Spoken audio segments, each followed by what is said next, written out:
But you know, you can't knock Christians, you know. It's just like, you know, how cool is Jesus? You know, like, you know, he's got the long hair happening, he's got that robe action, you know, sandals and shit. What do we get? We get some big fat guy, sits at the bottom of a tree and eats sticks and dirt and can't even lose weight.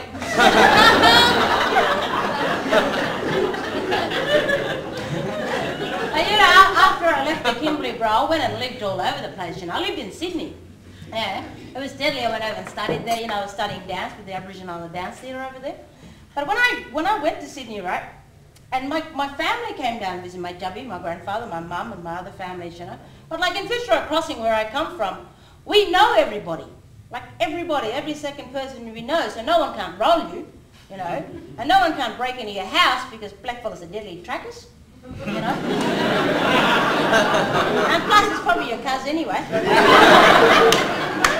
So you know, they don't do that kind of stuff, you know. But anyway, like my family came over to Sydney, right, and the first thing my jubby asked me when he arrived in Sydney was, how come you don't know everybody like Sydney? I was arrogant, jubby, I don't even know my next door neighbour, you know. So I decided to take my jubby to Centrepoint Tower to show him how big Sydney is, right? And the only way I could describe the Centrepoint Tower to my jubby is, jubby, you see that thing like a needle like that? Well, right on the top there, you got one place you can have manga and you go woman and woman and woman. You know the revolving restaurant?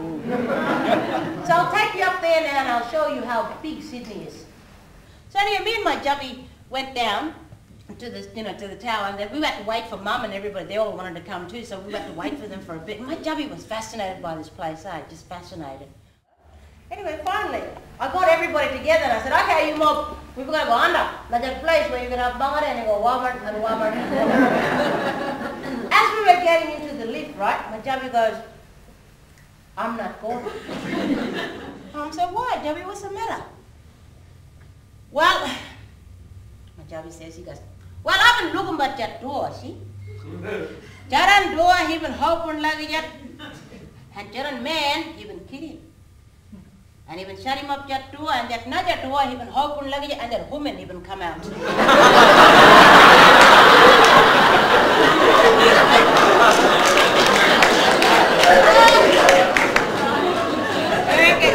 I don't want to change into a woman. That's the proper powerful goddamn magic. So I had to like get in there, right, and go up and come around the other side to prove to my grandfather that he wasn't going to get his sex changed. Well, you know, he was in Sydney, so. But you know, there's another things they have about Aboriginal people. They have this whole thing about Aboriginal people that we're supposed to be like mythical and, you know, like ooga booga, all that stuff that you put in. I mean, mate, anthropology has been studying us for a long time and we still can't fly. But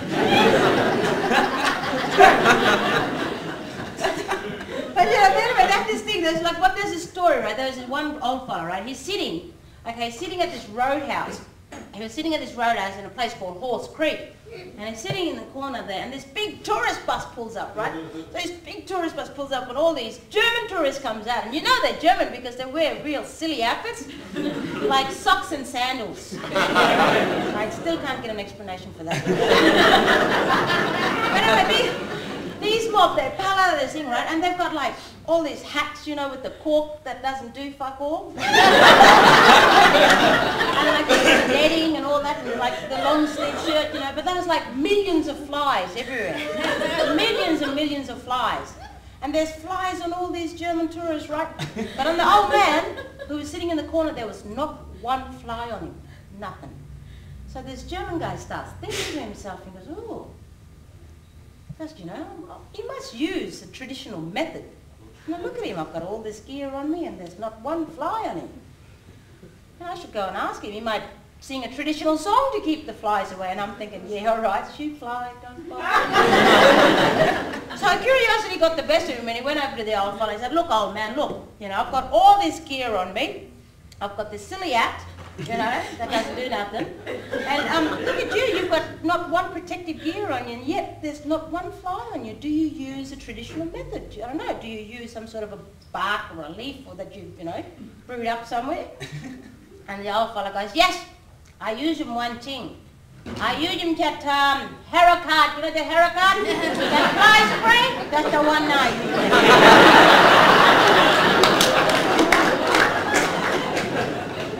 But you know, we can sell them anything, bro, and they'll believe it. But you know, like when I left the Kimberleys, right, I went and travelled for a bit. I went to high school down in Perth, in, you know, Western Australia. But I went and lived I went overseas. I applied for an exchange program and I lived overseas. And you know where they sent me, bro? Where? They sent me to Anchorage, Alaska. You must have stood out there. I stood out big time, bro. It was easy to find me. Yeah. But you know when I was over there, right? You know what they said to me? I was there for the first winter I was there, and they were saying that it was a very warm winter. And I'm going, I don't know about you fellas, but I must be fucking seeing things here. You know? All I can see is snow. And like where I was living, all these icicles were coming around inside of my house, you know, and I'm thinking, these fellas saying it's warm, fuck, come to my country, bro. 45 degrees heat every day is lukewarm. Yeah, it's just deadly, bro. Hey, have you ever been to America? Yeah, man, Jesus. I went to New York, right? Mm-hmm. No, New York's like, you know, one of the world's biggest cities, right? It's one of the world's biggest cities. You know what the biggest thing in New York now is? What that? Camouflage clothing.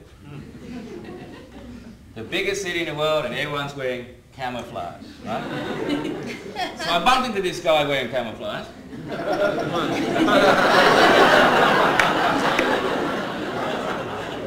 I said, yo man, what's with the camouflage, dude? You ain't in the jungle now, motherfucker.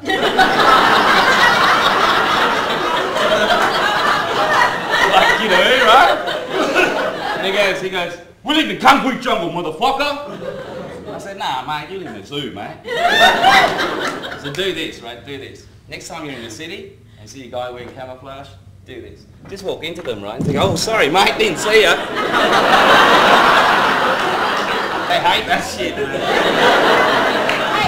Hey, you know what? What? I live with your mob. Yeah, where? I live in Footscray. Oh, really? Footscray? Yeah. Shit, man. You know what they call Footscray? What?